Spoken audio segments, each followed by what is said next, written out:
Yeah, technology is Yeah. sometimes. Okay, I think we're live.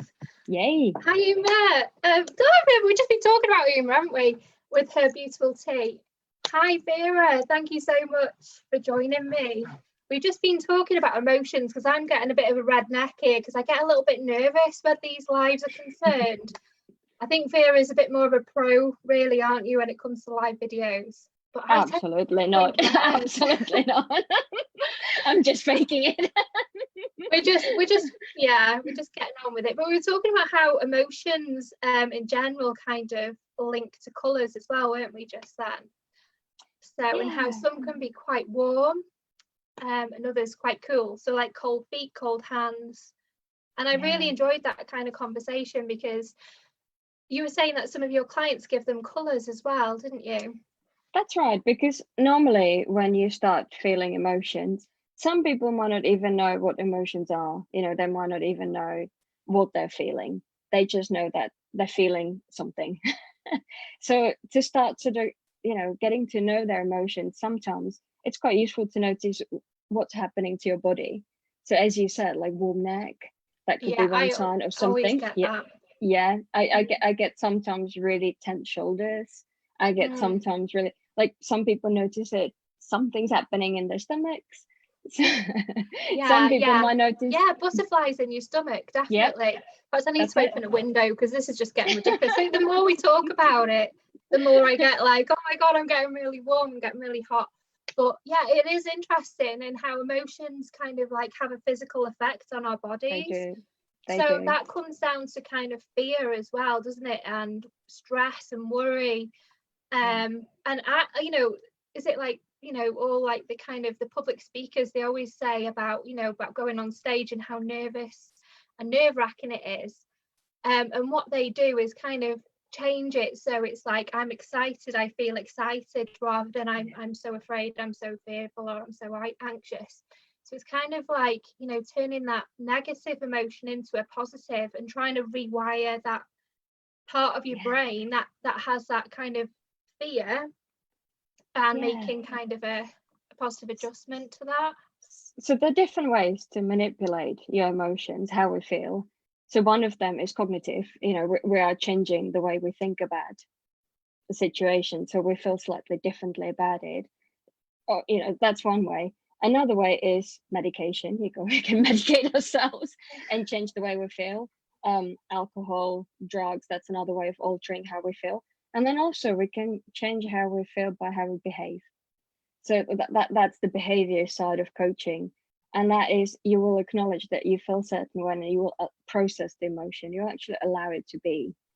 And that's kind of learning how to tolerate discomfort, learning how to tolerate certain emotions.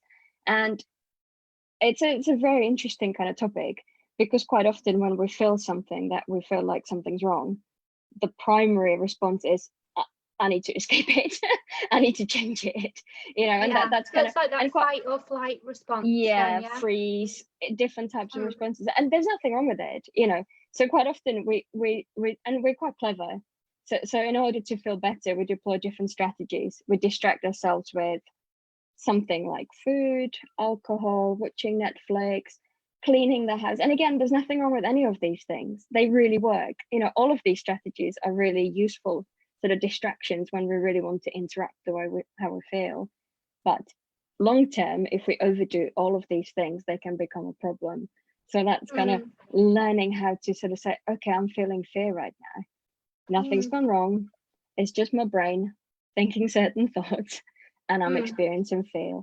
And that's exactly what you said, just trying to also identify it in the body. Like, where am I feeling fear in my body? Is my stomach really, really tense? Am I, you know, like some people, when they feel fear, they freeze, you know, or they feel really cold, or they have certain kind of reaction to that fear.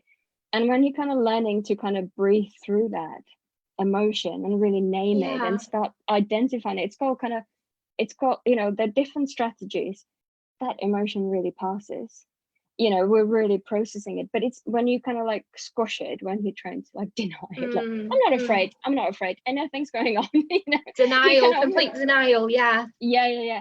They linger, right? They're sitting there in the background because that, whatever's going on, that thinking in the background hasn't been heard, and it's we're not actually allowing that emotion to kind of process through us. And the way emotions are created is how we think. So our thoughts create our feelings, and then we behave certain way because of that. And quite often we think it's a situation that makes us feel certain way, but it's always what we think about the situation that makes us feel certain way. And a really great example is that right now, we're going through collectively quite a, same sort of epidemic, and everybody is behaving and thinking about it differently, even though it's the same situation. And because of that, many people will be experiencing very different moods because they've got slightly different appraisal of that situation.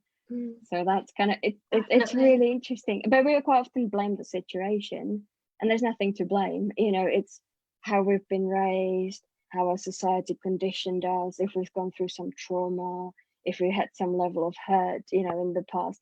We create rules about the world that really make us survive the world. We either think the world is a hostile place, or we think the world is a really friendly and generous place. And again, all of these thoughts, they have a purpose. All of the behavior has a purpose. We quite often, when we start noticing all of these things, we become so harsh.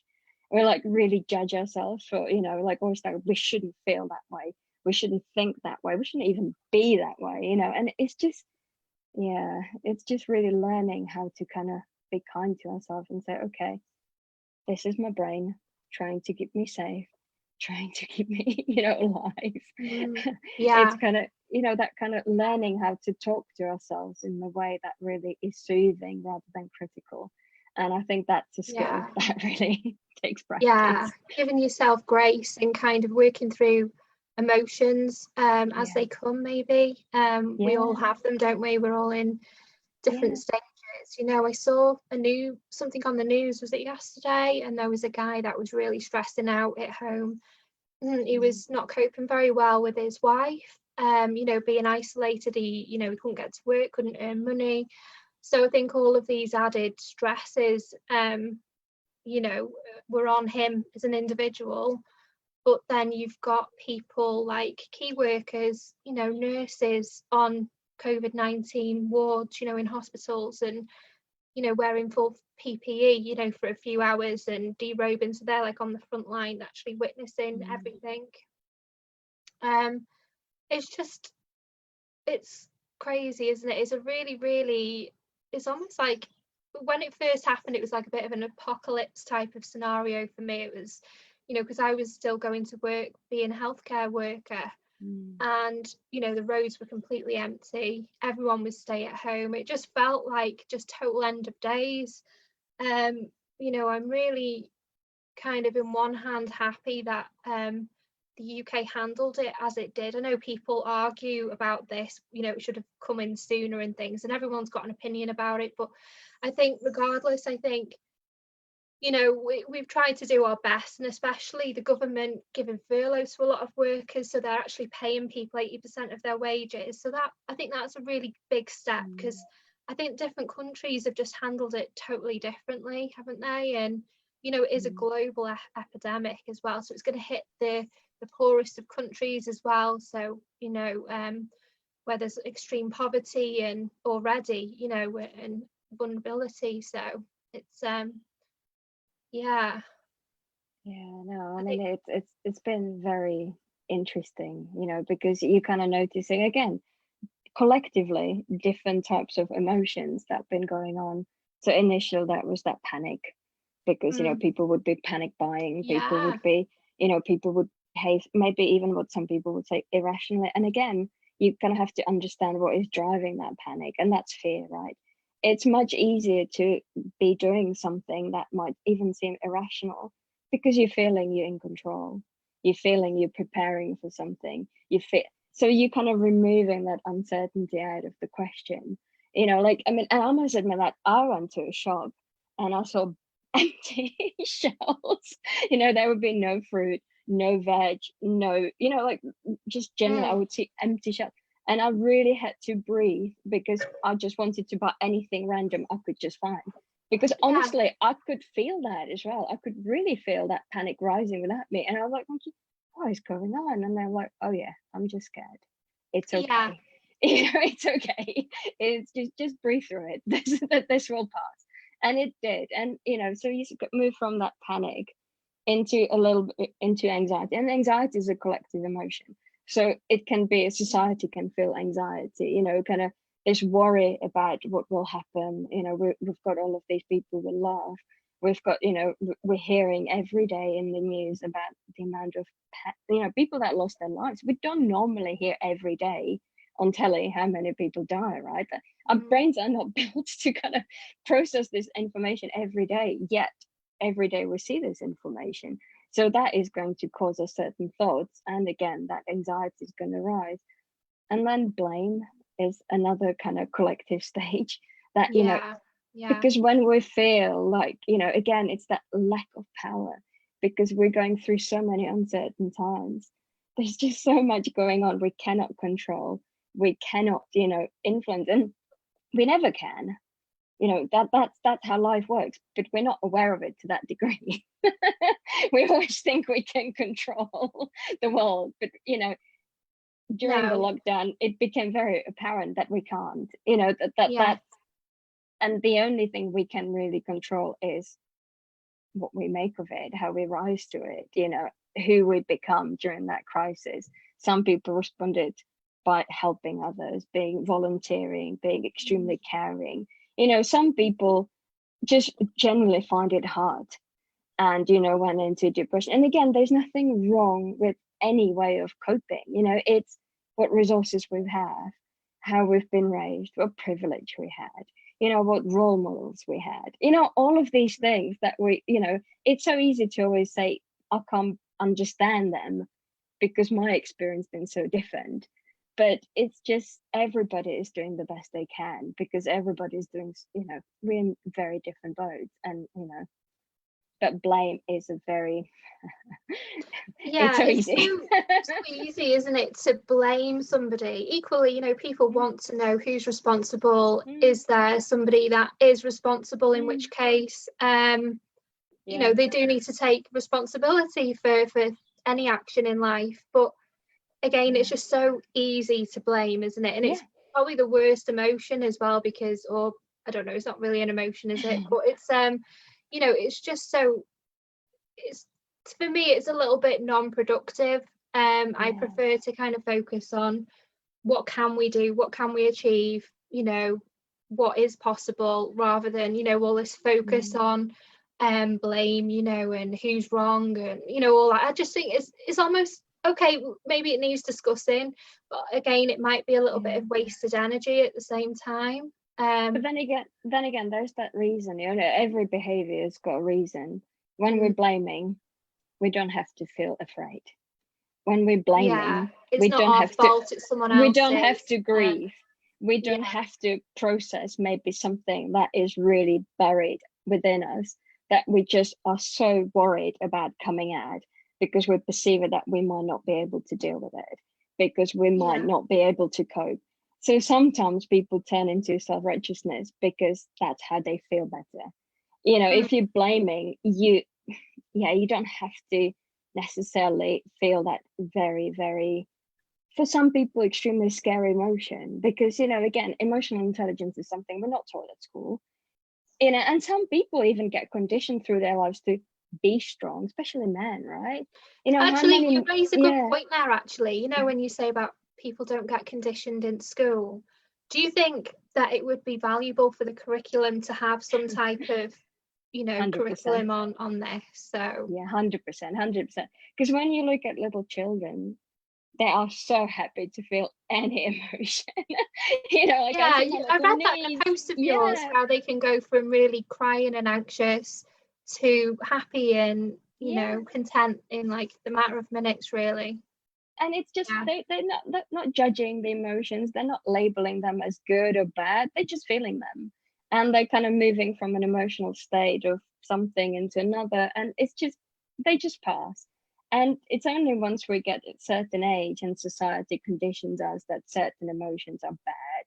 And again, sometimes it's slightly different for women and men, because, you know, like women, sometimes it's a bit more, and again, I'm generalizing now, you know, but sometimes for women, it's a bit more acceptable to become emotional. But again, sometimes it could turn against us, you know, sometimes we can become too emotional. So it's this kind of fine balance that, you know, some people genuinely, I have worked with people who genuinely didn't know what they felt. They couldn't identify an emotion. And we had to start by, they would watch a movie and they would tell me what they thought the actors were trying to portray in terms of emotions. That's how they would learn how to actually identify emotions, you know, by actually watching others, rather than, because they just couldn't generally, you know, identify what they were feeling.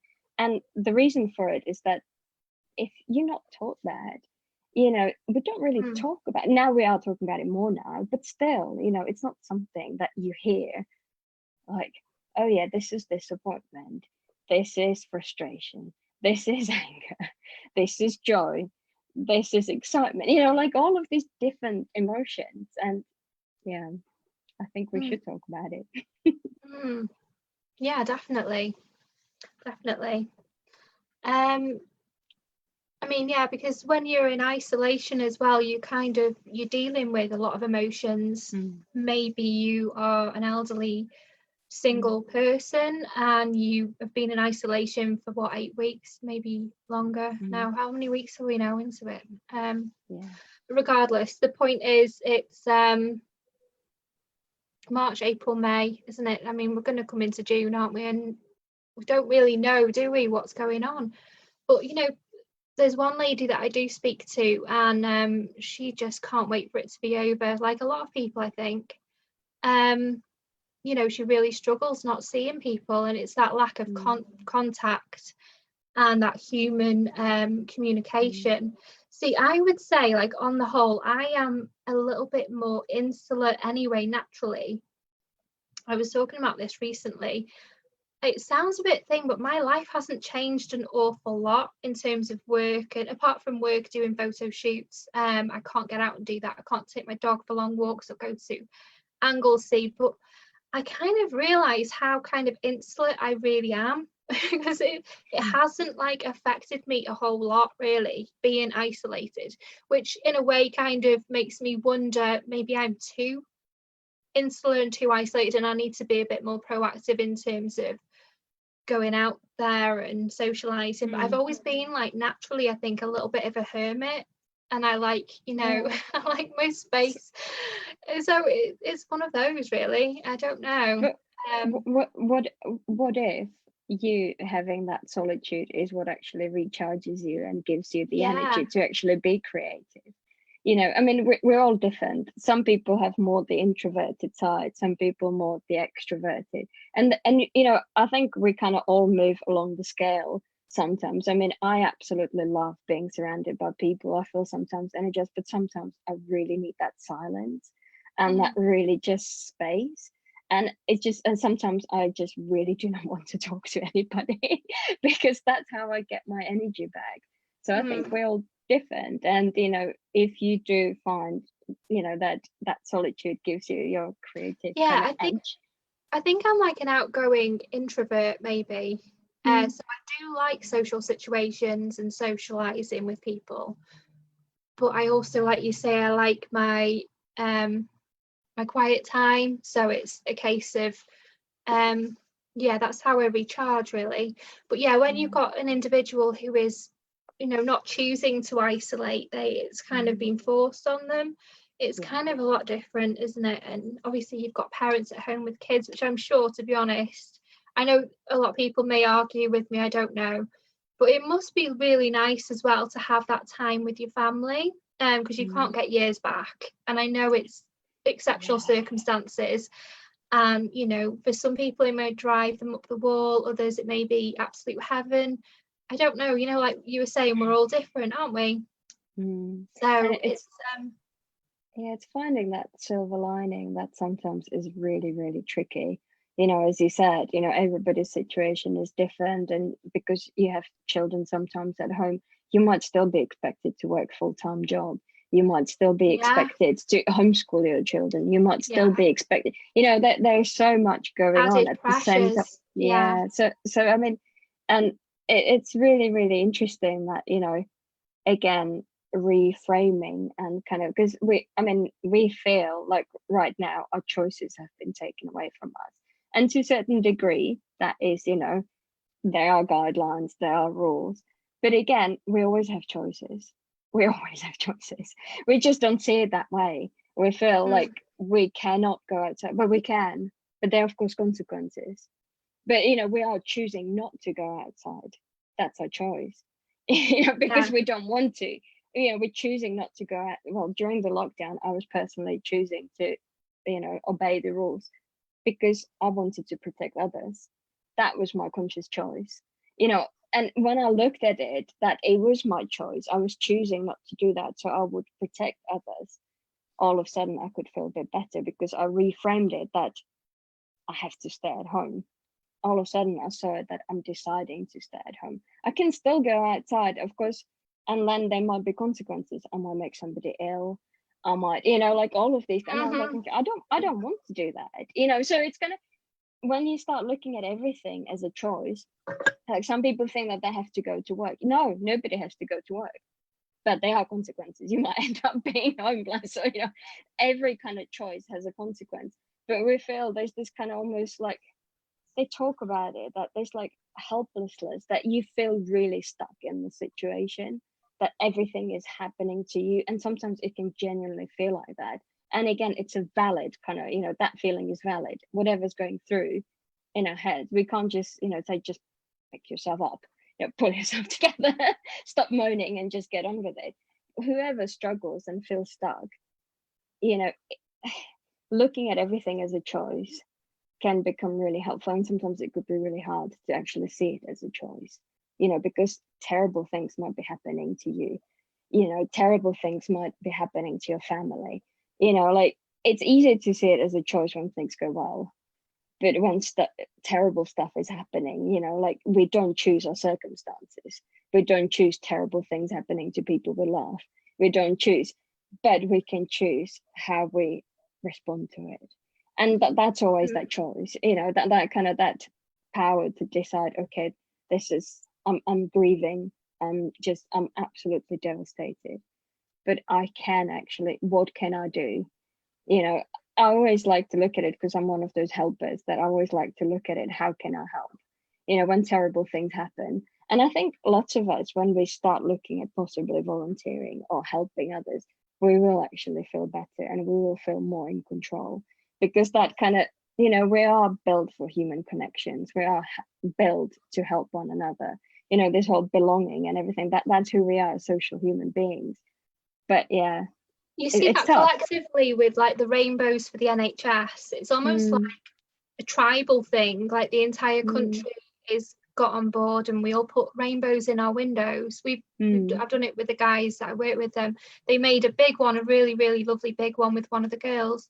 And I did one the other day with a gentleman, and it's that like camaraderie, that togetherness. It's like, even though we're isolated and apart and separated and going through a pandemic, it's also a show of unity, isn't it, and support, which is brilliant. I mean, that's what makes the country so great. And going back to what you were saying about I'm just trying to think, I kind of picked up like a coping mechanism. It's like how you see things, or how you choose to see things, is almost like that switch in your brain, isn't it? So you're kind of choosing to consciously say, I'm in control of the situation. I choose to do this. Like, I choose to stay in, and I've got like, maybe, going back to when we had one little bit of exercise per day. It's like, okay, you may only have one allocated time slot, but you choose when you do that. And it is all about being in control.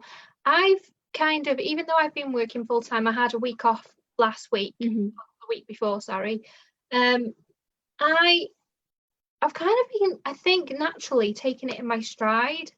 I don't know, I just, whether that, I hope, I was thinking last night, I hope that's not a sign of disconnection, but it's almost like I think at the very beginning I felt very afraid, especially because in work, they were, going through, I'm not, PPE and things like that, and was it available for us at the time? It wasn't, because it wasn't seen as a necessity. But now obviously we have PPE like gloves and apron like we normally do, but I'm talking a mask and things like that. So I think for me, I had like a deep-rooted fear at that point, because obviously we were in the middle of like a pandemic, the countries were shutting down. There was Italy, and obviously China was just kind of coming out of it, I think, at the time, and we were kind of beginning to shut down as a country. I remember speaking to a family friend, Leslie, who works in Wrexham for the NHS, about PPE and about masks, because I think I was so afraid in myself and fearful, and I didn't recognise that at the time. I think it was just my way of dealing with it, just to try and talk it through with people. But yeah, I think I recognise now that at that time maybe I was a little bit afraid, but I didn't know I was afraid. I was thinking, it's kind of a level of stress you don't really know you're at. I don't know, I have read up on this recently about stress and how it can kind of creep up on you, and you don't actually know how stressed you are until you kind of really recognise it and things. But yeah, I think, it was interesting anyway to kind of like look back and take stock on how I dealt with that situation in my life. Like every key worker out there, there's I think people in hospitals, that they're frontline workers, but there's also shop workers and bin men, delivery men, and they're all women, and they're all keeping the country going. But yeah, so I wonder really how they process things in a way. I think this is really, really important what you said. Like sometimes because we're so busy, because there's, especially during the pandemic, being a key worker and working maybe even longer hours than already on the top of your long hours, when we're really busy, we almost don't allow ourselves to process those emotions, because we're going through the motions. We just go, and it's, again, work can become a distraction. That's kind of, we are not feeling that emotion because we can't allow ourselves to feel that emotion. Like you take a soldier, they did lots of studies on our brave kind of soldiers and everything. They don't have the luxury to feel emotions when they're going through combat or something. Like you are literally in that fight mode when you have to kind of have, like sometimes emotions, they might take time to process. Sometimes also some emotions have energy attached to them, like sadness, grief. It will have tiredness potentially attached to it. It will have certain energy attached to it. And like when you're in that sort of emergency state, you might actually protectively decide that you don't actually want to acknowledge it at that time, that you are going, you're kind of functioning. And that's why you might notice it retrospectively, because that's probably what was going on underneath it, and I coped by whatever you did, that kind of. And again, it's a really great awareness. Great awareness. With you saying about the military, it's like almost like post-traumatic stress, isn't it? Which makes me wonder about the NHS workers, because they are functioning at a higher level of stress, essentially, aren't they? And it's a case of, would your body release maybe I can't think of the hormone now. Is it? Do you know what I mean? Insulin. I don't, it's like the fight or flight response. I'm not saying, I'm sure they take it in their stride, so to speak, professionally, but equally it's interesting, isn't it? But what's really interesting is also how we perceive stress, right? I mean, and again, I'm not talking about to an extreme. Like if you're really under a lot, and again, it's because when we perceive stress as something that is not bad, that's something that potentially energizes us, that's something that we are managing, that's something we can cope with, it might not be a problem. No. Right? But if we start seeing it as something as harmful, as something that can really make us ill, and to some people, and the way I'm mentioning it, that I work with people who are stressed, and one of my clients had a proper burnout and everything, but it was her judgment of stress. So not only was she stressed, but then she was stressed about being stressed. So it's like these, like a layer, like sometimes you feel anxious and then you feel anxious like an about onion. being anxious. Yeah. That's it. So it's almost like a double whammy, because, you know, like it's an emotion on the top of an emotion. So yeah, there's a lot of layers, and I know it's a typical thing that we talk about the onion, but it is layering emotions, isn't it? So with stress, what can be really, really helpful is, again, to practice deep breathing and just really kind of, you know, like really, it's quite often kind of, you know, like really doing that body scan, you know, like, are my shoulders tight? Am I clenching my jaw? Is my tummy really tight? And it's like really like doing box breathing is really, really useful. You basically breathe in for 4, hold in for 4, and breathe out for 4. And as you're counting and as you're kind of doing this kind of breathing, they could be very calming. And your central nervous system can really, really calm down and get a little bit of peace. And you can like literally do it at the, you know, like when you're on the loo or something. Nobody needs to know that you're doing like this kind of breathing. But it's really, really interesting how just that breathing and, you know, like almost like a soothing, like, because quite often when I'm feeling under stress, I've got this dialogue with me just saying, what's the matter? Tell me everything. And I've got this dramatic voice in my head who likes to be full of like, oh, it's these people that probably won't like us. They're really, you know, like there's this drama going on. But if I don't acknowledge it, if I don't let that voice speak, if I don't, you know, like that stress starts building up, and I might feel like there's that tension, something's not quite right, but, you know, I don't know why. So I'll keep doing something just so I don't, have to feel it. Sometimes. I totally agree. I get that voice as well sometimes. I think we all do as human. Every single one of us gets different voices in our heads, you know, so to speak, in terms of, you know, the negative self-talk or the positive self-talk. And it is a lot to do with mind over matter and the power of the mind, essentially. And it's what you perceive or what you kind of, you know, it's up to you really to kind of create your own tranquility or your own I don't know, it's like it's not up to anyone else, it's up to you completely. You are solely responsible for,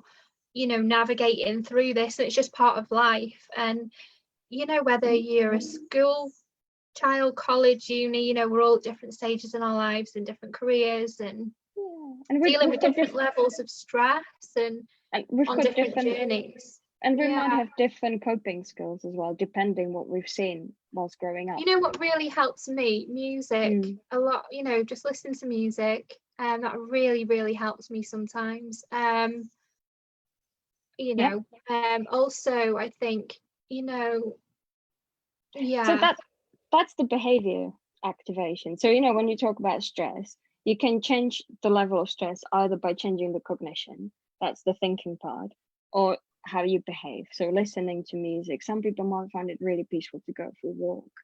Some people might take a bubble bath. Some people might as well. Some people might cook. Some people might go for a jog. You know, like that's the behavior, what we do, and that is then altering the way we feel. So that's why, you know, you've got different types of altering our feelings, either by reframing the situation, so looking at it cognitively differently. So you've got like the thought process, which is equally as important as the activity process. So like you say, going for a, what do you call it, activity or behavior. So you've got the thinking part. So you think something, then you feel a certain way, and then you usually want to behave a certain way because of that feeling. So for example, if I have a public talk in front of thousands of people, I might be thinking like, oh, I really hope I won't embarrass myself. And I'm feeling fear. That might be the feeling because I've got a certain thought. And then the behavior might be, can I get out of it? Can I try to reschedule it? Or it might be like I'm actually spinning in my head, like dreading it, like, you know, like, or like really feeling anxious. That is also behavior. You know, like I might be like, you know, in my head catastrophizing, oh my goodness, what if this goes wrong? You know, that's also behavior. So I can interrupt that cycle either by reframing the thought, like thinking, okay, it might go badly, but it might also go well. So start becoming kind of curious and kind of finding almost like a middle ground, not necessarily that it's just going to be a disaster. Not black and white. There's a grey area. Yeah. And even if it doesn't necessarily go that well, or not saying that it's not going to go well, but maybe something goes wrong, or you've got a really red neck the entire time. At the end of the day, it's just a stepping stone. It's a learning process. It's not the end of the world. At the end of the day, it's not life threatening. It's there's more important things out there, and I suppose that's kind of like rationalizing it and trying to but that is all really well, but that takes a lot of mental energy. So especially when you're in that dark place. So from a behavior perspective, you can actually interrupt it as well. So you've got that thought, it's going to be a disaster. You're feeling fear. And then, rather than behaving the way you would normally behave because you're feeling that, you decide, okay, I'm just going to go for a walk. Or you decide, I'm going to listen to some nice music. So you're actually altering the state you're feeling by behavior. You're not actually buying into behaving the way that mood is dictating you to behave. So you can still interrupt that cycle. And that's like the easier to done. You're being responsible for yourself and your emotions. So you're kind of recognizing, that feel of anxiety or heightened emotion, and then you're taking precautionally like steps to kind of help soothe or help kind of reframe yourself. So I find that like listening to I don't know, like a favorite song or something, or just music in general, it just kind of instantly, as soon as that frequency or something that I really vibe with gets in my spirit or my soul, I just feel so much better, to the point where it's fine. And you don't need to change your thought. I mean, of course it's helpful to understand your thought and reframing it, but when you're in the midst of it, it might be really difficult to do that, because the behaviorists argue that the thoughts can be so automated and so hardwired that they're almost part of a learned response. So they just happen like that. Good question. Do you believe in like self visualization? So it's like visualizing the future that you desire, and then it kind of come into fruition. I also believe in visualizing what could go wrong. Don't say and then it actually happening. No. But then thinking how I would behave. So I'm actually coming up, because lots of people visualize the worst case scenarios and end there. But I actually go through what I would do if that happened. If the worst I'm kind of, so I feel like I'm prepared. Yes. So you would like to turn the negative into a positive straight away? Yes, because quite often we're not worried about what could go wrong. We're worried that we won't be able to cope. So I'm kind of almost like visualizing. There's a really good example. That's a really good example. Mike Phelps, the really famous swimmer, he was kind of like breaking all of these like world records in swimming. When he was going for his, I think, a new world record attempt, his goggles came off. So he was literally swimming whilst the water was going into his goggles. And everybody was like writing him off. They just thought, well, that's not going to happen. And he did do it. He really did get the world record, and he got the most amount of medals at that time as well. But it was just because he anticipated that possibly going wrong, and he practiced his swims with like literally swimming blind. Literally he would practice what could go wrong, how would I handle it. Okay, so he was ready. So he was like in the zone really that much.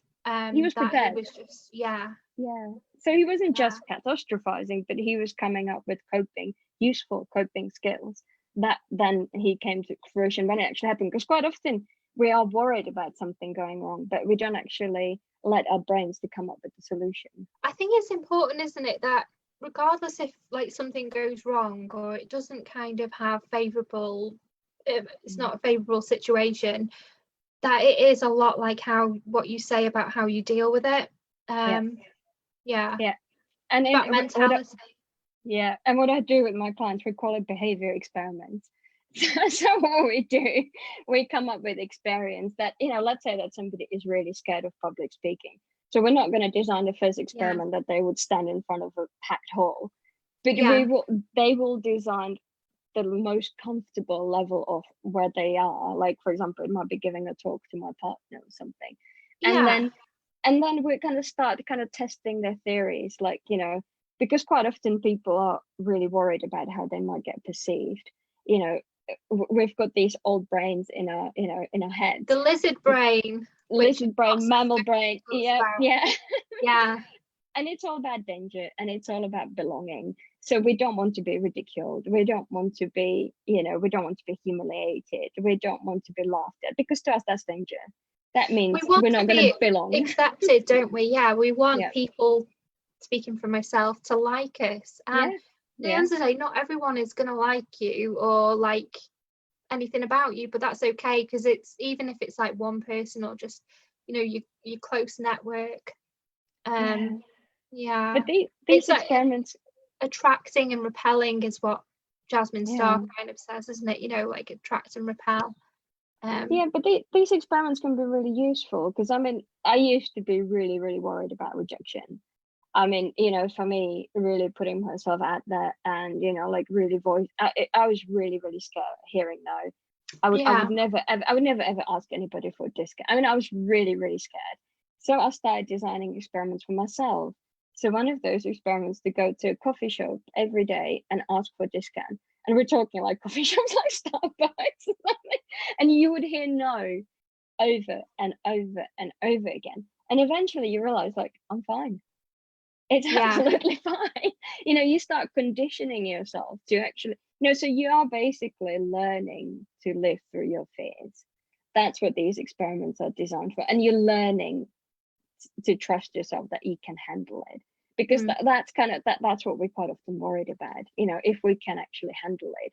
Because people say, like, I don't know if I could cope, I don't know if I could really survive this even sometimes, so these types of, and again, you usually start very small, and then you and quite often people design questionnaires as well, because I think one of my clients, he was really worried about making mistakes, so we designed an experiment, an anonymous experiment, asking kind of professionals in the same area of work if they've ever made mistakes and all of that.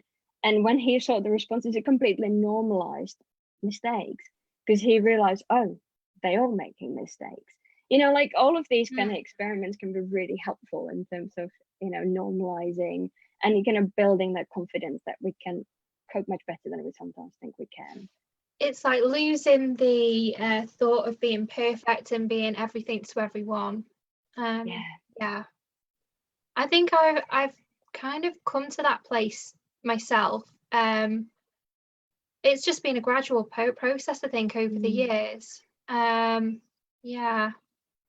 it is interesting. I'm always kind of working on my self-development, and kind of, I think we all do, don't we? But I've always been one of those people from a young age. I guess I'm really old now, but from like my late teens to my early 20s, I was always reading, kind of like self-help books or spirituality books as well. Things on. I did Reiki and then aura reading, so I learned how to see auras at one point, and I've seen like 2 or 3 auras, and it's actually scientifically proven that, like, going back to energy and colors and emotion, about how all matter is energy, quantum physics, but it's actually, it can be photographed, it can be, what's the word, it can be registered, it can be proven by science or whatever, like you can see like a tree leaf, and you can cut a bit off a tree leaf, and the outline will still be there. I find that really, really interesting. So again, I think, in terms of thoughts and feelings, going back to the colours and the colour spectrum, what colours are soothing. So like they always say, blue is quite a soothing colour.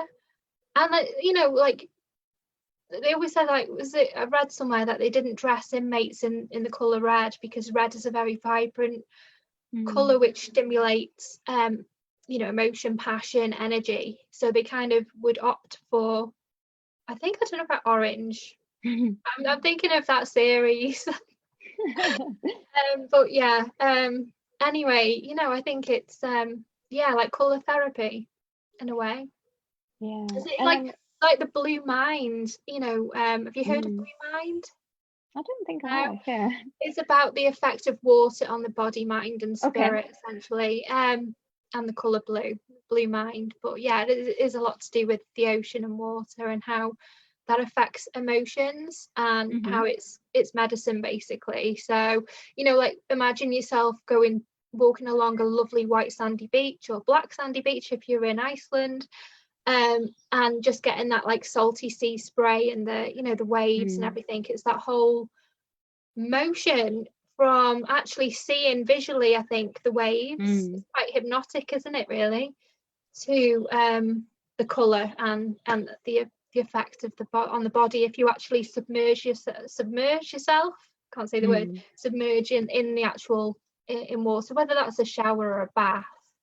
But that's something like that is happening with like tree therapy, isn't it? Like forest therapy or something. It emerged from Japan when they would start taking people who were, that's it. Yeah, that's it. You know so what? you would Funny enough, I took the dog for a walk just about I was going to say 5 minutes ago then. Who the hell am I kidding? I was talking to you for more than 5 minutes. It was like, I don't know, maybe an hour ago.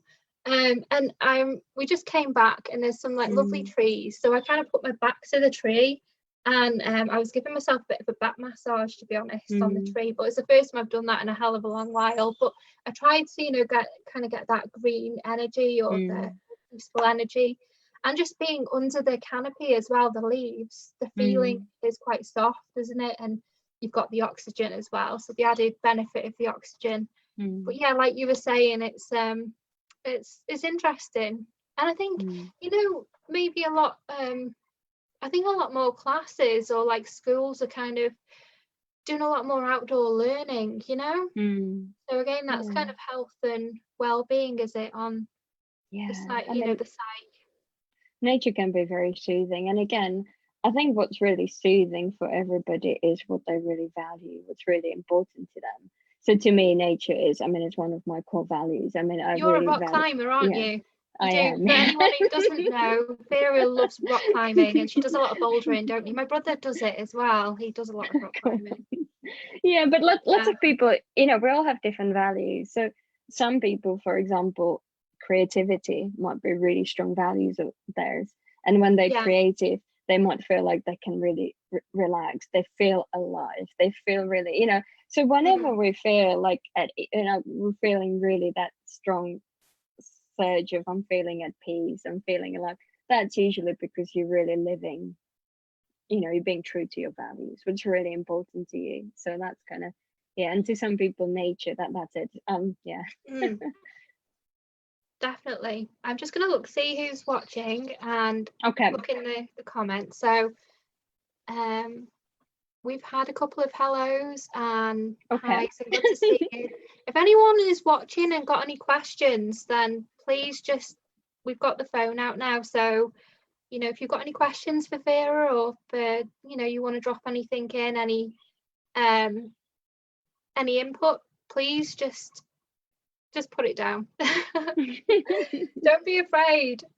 Fight the fear and face the fear and do it anyway. But going back to fear, it's like we can always ask them a question as well, if there's something in particular that they find relaxing or they find really soothing, or we've been talking about like nature, you know, ocean or something, sharing their tips and their kind of tricks, that could always be really helpful.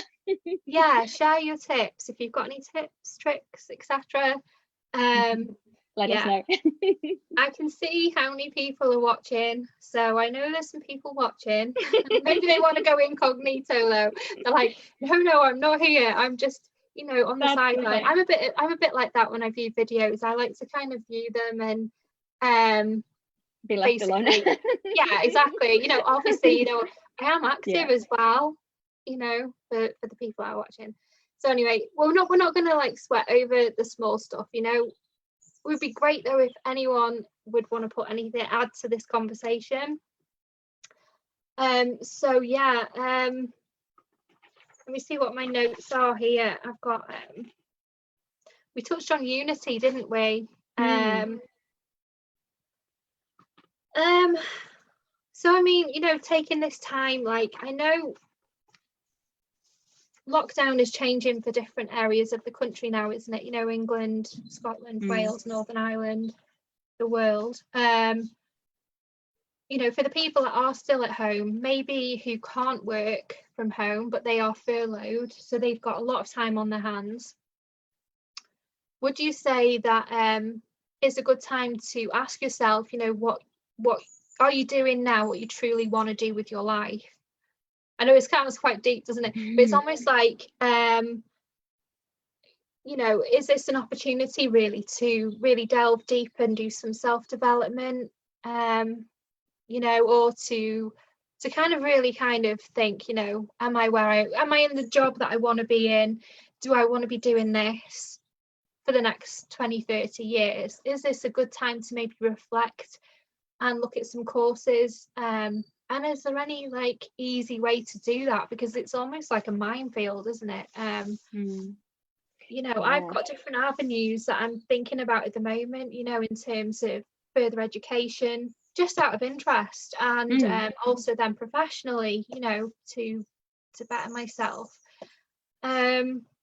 It's difficult really, isn't it? But yeah, I think the question to ask is like, if you died right now, would you have regrets? And I don't mean to be you know, distasteful really talking about death at this time, because it's a very, very emotional time, but equally it kind of brings it home to how precious life is. It can absolutely be viewed as an opportunity, but I think there's that caveat, right? It really depends where you are at with your emotional health.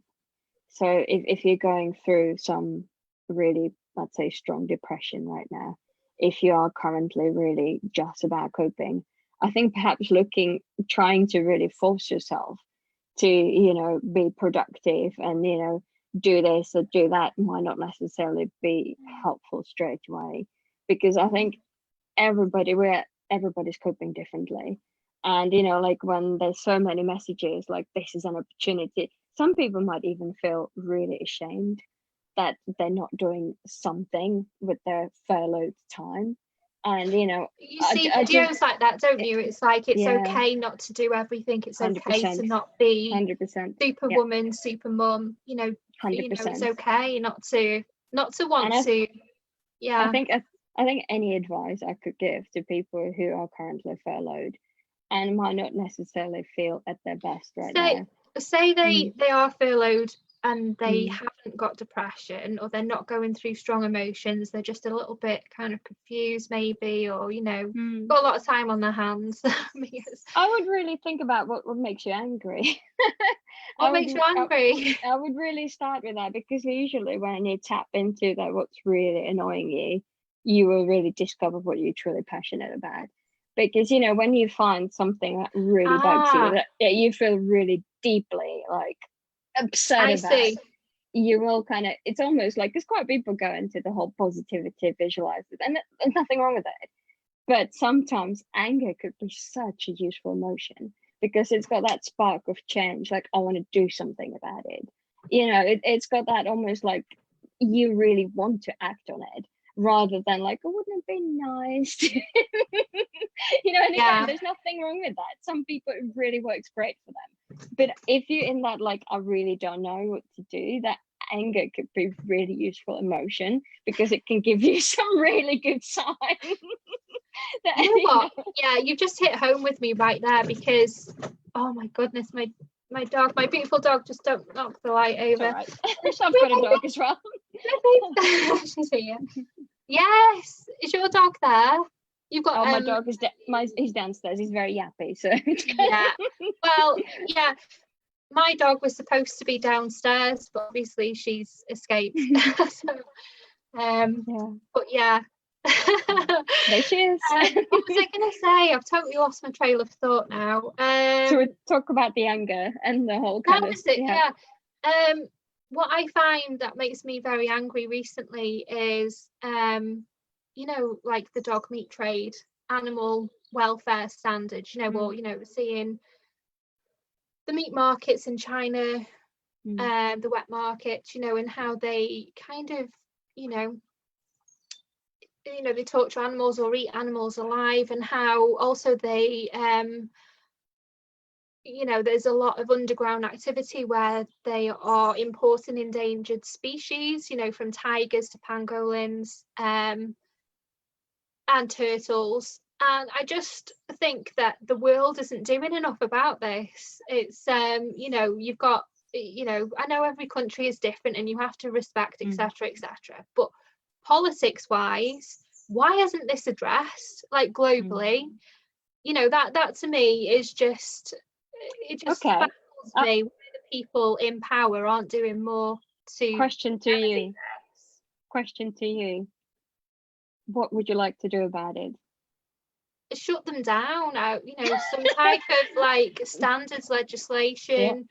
There needs to be a global standards for animal welfare, and animal rights, and also a value on species. So a value on, you know, like the pangolin, or, you know, the tiger, elephant, the giraffe, every single animal basically that people are killing right now for either sport or medicinal purposes, medicinal inverted commas, because they don't actually do anything, you know.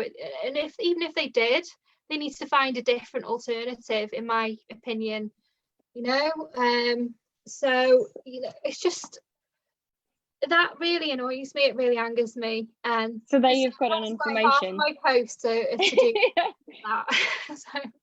But that's a really good piece of information, because quite often we feel like something's very, you know, what we might perceive as it's big, and we feel like, who am I to make, you know, like to change that, you know, sometimes. And it's very common, right? Because you feel like these big organizations of government, you know, like really United Nations for one. Right. I know, yeah. But I mean, there's this quote, and I will probably butcher it, but it's like saying, for one, you know, if you ever thought like, who am I to make a difference, just think how annoying one small mosquito can be in one room. Yeah. You know, so it's just to kind of put things into perspective, because, you know, everything starts with one person, right? Every little change can start with one person. So if you found something you're really passionate about that really, really annoys you, now it's time to get curious. What can I do? Almost, for me, other than posting online and making a bit of a noise with, you know, the United Nations, and being a bit of a nuisance by, you know, telling people off, or, you know, tagging them in different posts and trying to pester them, what else can I do? You know, I'm just like a girl files, and I know I'm not a believer in that either, that mentality. I do like to think you can do things, and it's up to you to take the bull by the horns, essentially. But quite often our brain will tell us that we don't know, or there's nothing else to do. That's a kind of I do that a lot. I mean, that's my kind of, I don't know, that's my standard. I ask my brain, like, what else can I do? I don't know. I don't think there's any. And when the brain gives me this answer, I know that I just need to be a bit more patient and get a bit more curious. So a good question, Tony Robbins' question, is, what would I do if I did know? You know, you're almost like kind of trying to free that part of your brain that is like, and again, you know, it might be just experimenting. It might be doing something different that you haven't done yet, and it might not work. And then you're going to ask yourself the same question, and then you come up with something else, and it might not work either. But it's kind of this almost like, I'm learning, I'm doing something, and it will make, you know, again, it will really charge you, because when you feel very passionate about something, and you are kind of, you know, working towards something you want to change, any kind of little hiccup's not going to really bother you that much. Because you're almost not trying to escape from something, you're moving towards something. Yeah. You kind of reminded me of a quote that I heard of. I think it might be Maya Angelou, I'm not entirely sure, but it's the quote about the hummingbird. And there's like a big forest fire, all the animals are stood there. Have you heard this quote at all? It's kind of better with visuals. I'm going to describe it now to the best of my ability. We'll say there's like elephants and all these like animals which are a million times bigger than the hummingbird. The hummingbird's tiny, and it's going to a lake and it's picking a bit of water up and it's beaking, it's flying, and it's just chucking it, it's going back and forth and back and forth. And the animals are just like looking at the hummingbird saying, what are they doing? What's she doing? Does she actually think she's making a difference? She's not going to put out that fire. Look how small she is. Look how tiny she is. She's so insignificant. She's really not going to make much of a difference. And I remember, like, in the story, like, the hummingbird stops and says, I'm doing what I can, like, where I am, or something. It's almost like a quote, like, I'm doing what I can with what I have now. Like the like that quote. I can't think of his name, the old American president. Anyone knows, just shout it out. But yeah, it's almost like you're doing what you can where you are now with what you have, or something, if that even makes sense. So you're utilizing, that's a really helpful NLP quote, that sort of, and it's a thought. We all do the best we can with the resources we have. Exactly, you just said it perfectly. So exactly that. But and the resources, we need like the elephant with the big trunk, like the World Organization, to get a big ass bit of water and put the fire out, don't we? We need people to not tire and get weary in doing good like that, and to actually make a difference, I think. Right, moving on, right, Vera, before we wrap up, because we've been on like nearly an hour now. That's flown. I know.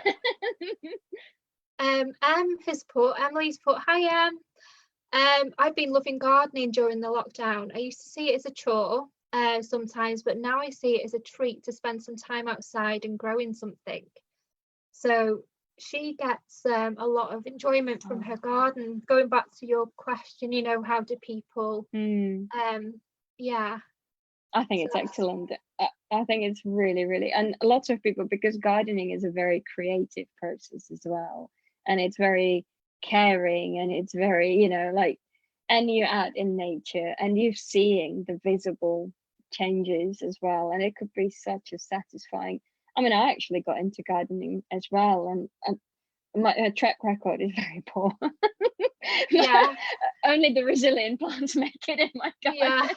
I'm totally I just like to grow a lot of self-seeding stuff, so things it's that beautiful, are effortless, and they grow. But I do love my herbal garden things, and I love gardening, even though the plants are not necessarily thrilled about it. I really love it, so I can see how beneficial, you know, it can be, and I think how soothing that must be. You know, just to go out there and sit there and do some weeding, or just, you know, cultivate your garden, you know, choose some plants to go in different areas as well. It's almost like creating an environment which is pleasing for you as well.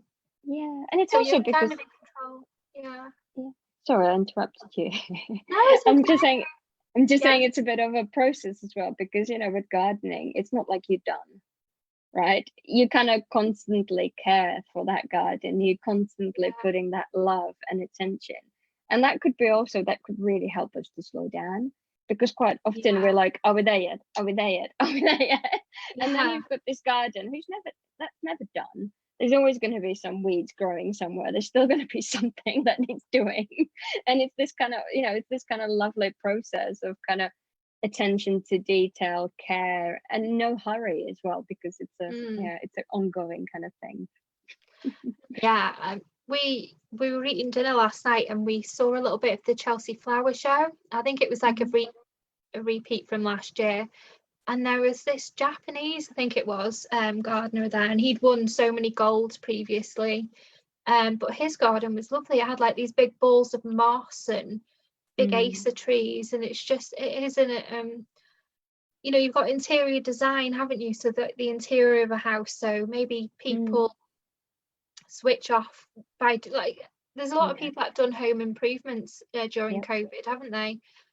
So again, like getting outside into the garden, outside in nature. Cleaning, organizing could be very therapeutical. And again, it's because, you know, you kind of, it's that attention, like you're directing that attention to that task, and then you're seeing that visible, you know, difference, and it could be very soothing. It could be very, because I totally get it. But with the I always feel so much better when I've had a really good clean. you know, like, and I do it, you know, really regularly every few days or so, but it's, you know, it just, your whole environment just feels so much nicer, doesn't it? From even like stripping your sheets to having brand new sheets, to do that like every couple of days basically, because I've got a dog, and even though I've got blankets on the bed, you know, it's one of them. But I love the feel. I think that for me as well, it's like loving the sensation and the feeling of fresh sheets. So that is really soothing to me. Fresh towels, fresh sheets, clean living environment, like you say, because it's like almost like our outer world reflects our inner world as well, doesn't it? So if you're surrounded by mess and dirt and dishes, and it nobody wants to live like that. It's pretty miserable. But you could get to the point where you're just like on a treadmill with work. And well, you can alter your mood by altering your environment. So if you place, let's say that you know that something makes you smile. Let's say that you've got a family photo that makes you smile every time you look at it, put it on your desk. Let's say that you love flowers, put them in the vase, so you regularly see them. So, you know, these little things you could do around in your surroundings. So when you look at them, you really, and you know, that's kind of very deliberate, you know, choice of what's in your house. So it's a kind of very purposeful kind of environment building. So you're surrounded with stuff that, as Marie Kondo said, bring you joy. So it's this kind of it's like your chair as well, it's very tactile, and you know, like, because you've got like it is, you know, like that kind of sensation, isn't it, you know, or you know, that tactile feeling. I'm like lodging at the moment, like we said before we went live on the video. So I'm in a space now which is just it for me, it seems a bit cluttered. I like a lot of like space and an open space, but these are just like drawers behind me, and I've got a globe because there's like I love the earth. That's a photography magazine, and that's a picture I got from the Liverpool Museum of a monkey putting his finger in water looking at a moon.